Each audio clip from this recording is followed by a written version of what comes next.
Hello, today I wanted to briefly talk about what to do when you are in a car accident.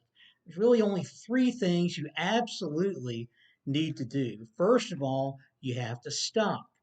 In most states, you must stop and wait for emergency responders to arrive. You must also exchange insurance information with the other party.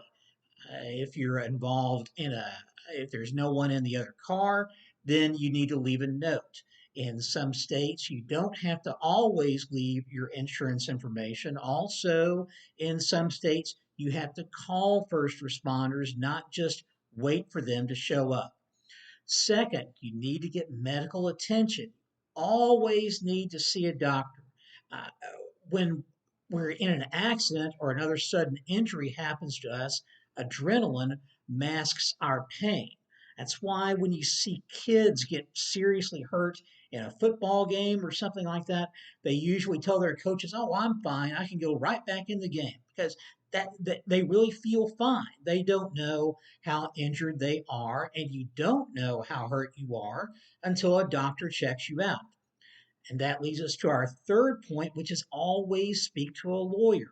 Even if an emergency responder or an insurance adjuster said you were at fault for the accident, there's a difference between fault and liability.